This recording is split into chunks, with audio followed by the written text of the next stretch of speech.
Good afternoon, everybody. Today is Thrifty Thursday again, and was actually Wednesday, but this is my Thrifty Thursday video.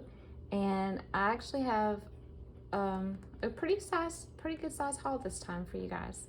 I went to two antique stores, and two thrift shops this week. So I will just start with what I have right in front of me, which is a set of 4 rubber stamps. These are from a local antique shop, and she's just getting rid of some old stock.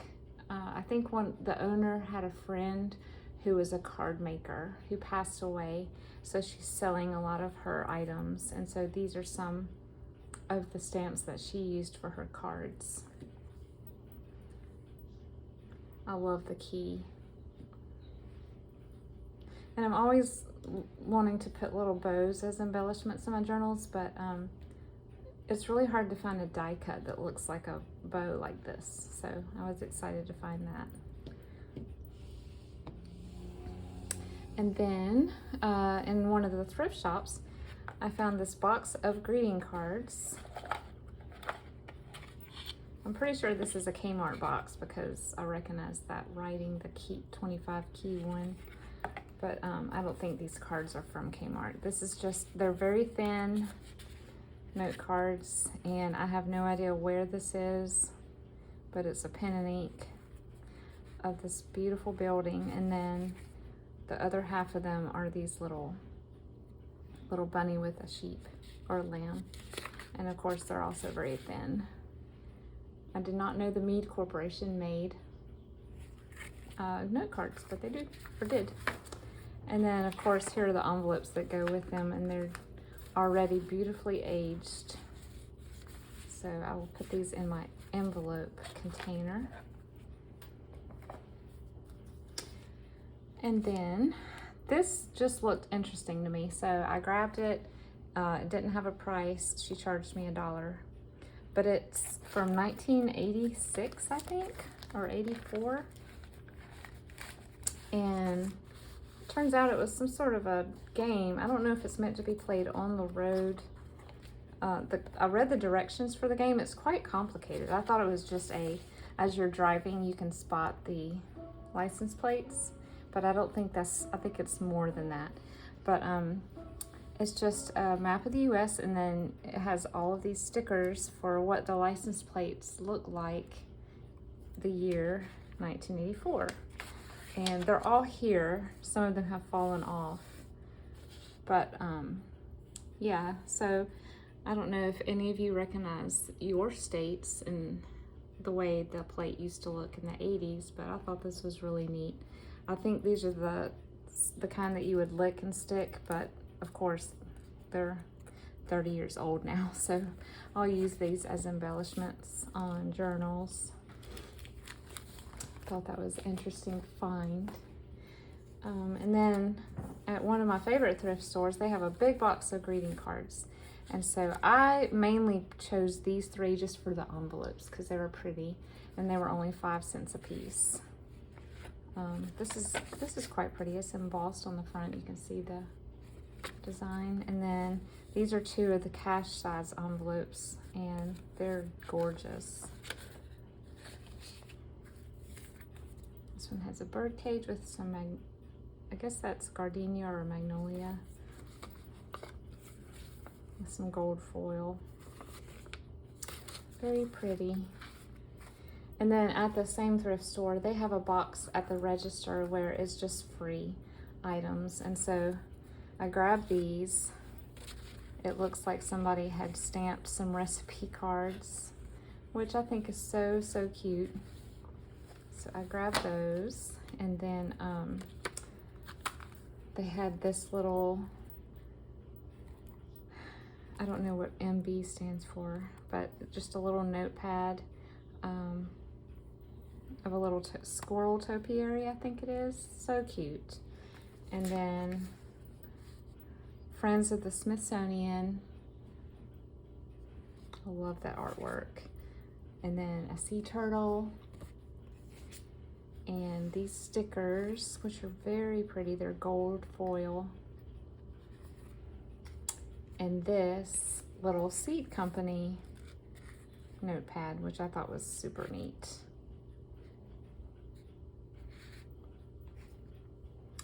And then I've seen this the past few times I've been in there, but I didn't pick it up until this week. The whole store was 50% off this week. So this was $1, and so it was 50 cents. It's just a recipe binder.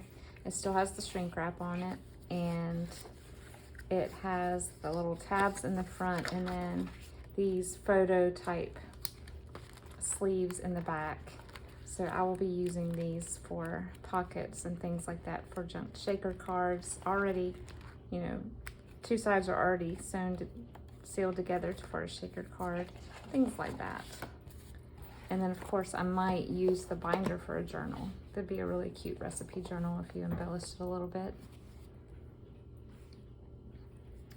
I found this very delicate and intricate doily.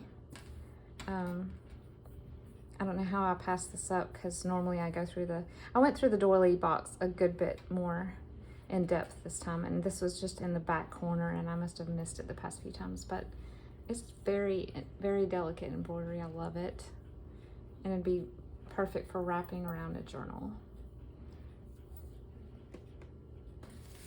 Right before I walked out the door, I saw this, and they're just the simple little cardboard stencil letters and numbers. So I grabbed that for 50 cents as well.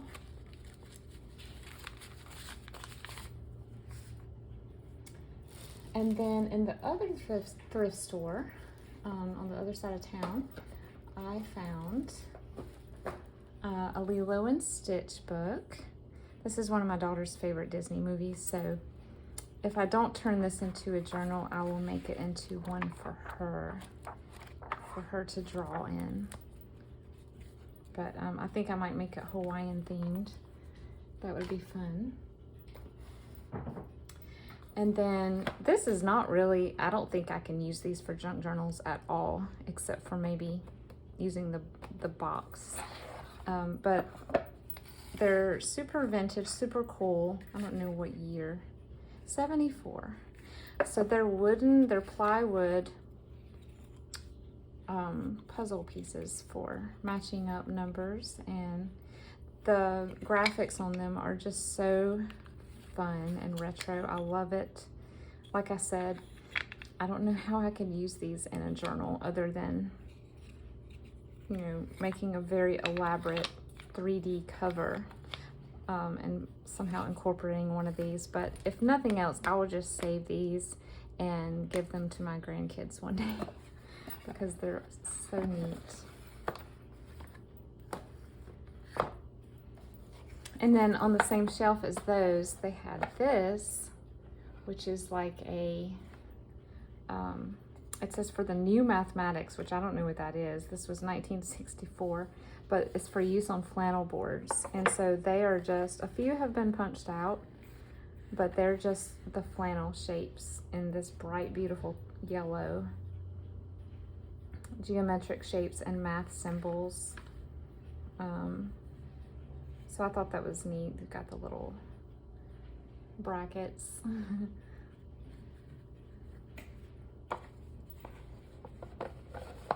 Milton Bradley. I didn't know they made educational products. And then this is a children's book that I remember, I wouldn't say reading because there's no words in this book, but it's in pretty rough shape. I think it was a part of a 4-day preschool program, but I thought the pages would be perfect for putting in journals because there's so much white space for journaling and doodling. And of course the images are just fun and colorful. I really don't remember what the story is about. I'll have to go through it. But I remember playing with these types of blocks at preschool for sure. And then I said I didn't want to pick up any more music books, but I did pick up this Shawm adult piano course. It's got some writing in it.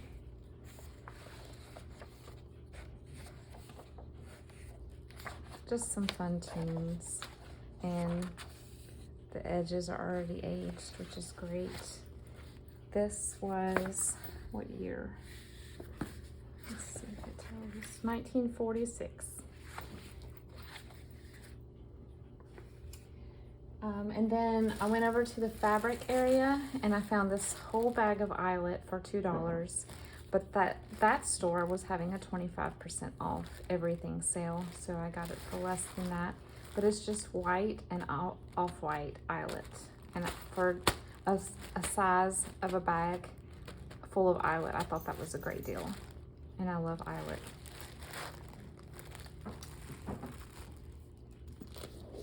Okay, this is probably what I was most excited about finding. This is a bag of cut quilting pieces. She said she rescued it from a box of clothes that someone was going to throw out. I think she goes to a lot of estate sales, but the cloth in here is just super. I'm not going to pull out all of it, but I'll just show you a little sampling of some of them. We have some triangles, we have some hexagons, large triangles, and then we have some already sewn into squares. But as you can see, it smells extremely musty, so I'm gonna need to hand wash all of these first. But the patterns in here are just wonderful. 60s and 70s, if I'm guessing. I was hoping for some feed sack, but I don't think any of these are. But the colors and the patterns, I feel like this person had the same eye that I have. I love them. I love them all. This looks very Hawaiian. I love this tiny floral right here. We've got some turquoise. And then stripes, then this fun print. They almost look like olives.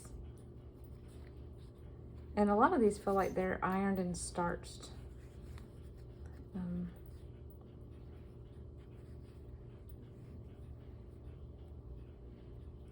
I think some of this is muslin type material. Maybe this is feed sack. I really don't know. I don't know. It's the weave is not nearly as close together as this broadcloth or chintzy type material. That one's fun.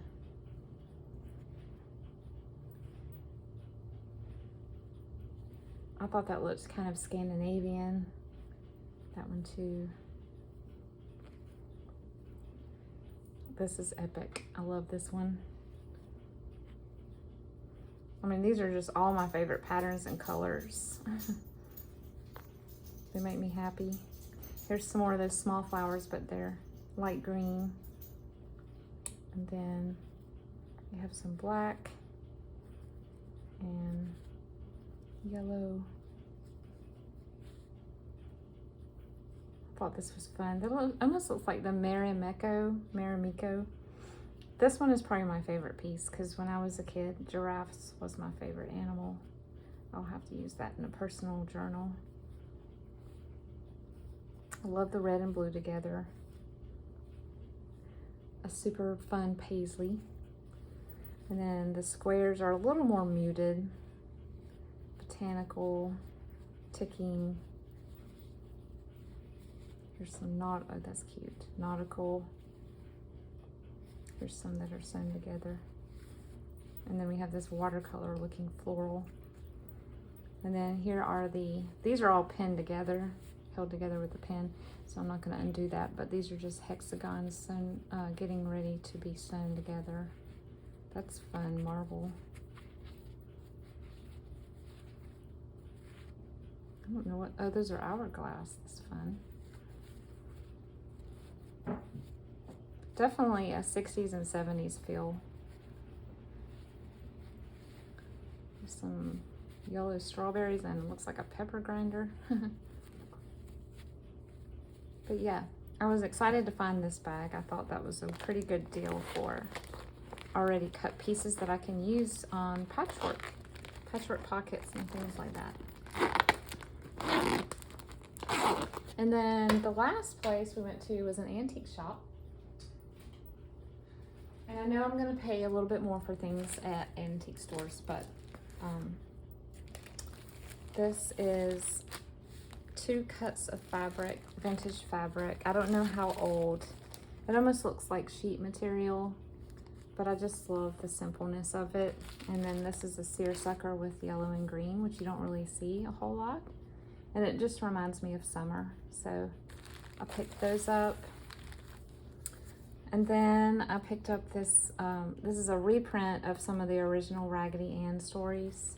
So we have some lovely artwork in here. Super bright, vivid colors, and they'll be fun to add into a journal. I love that they have, I forgot there was a Scottish character in their books. And then I got this coloring book from the 60s. I'm assuming someone scratched 29 cents out. But 1959. This by itself is fun, I think. But the I don't know that it's been colored in other than this first page. But oh yeah, there's a few things that are colored. This was only a couple of dollars, so I decided to grab it. I love it. Oh, they colored in this side. But yeah, that was my haul this week from 4 different stores. And I hope you enjoyed going through it with me.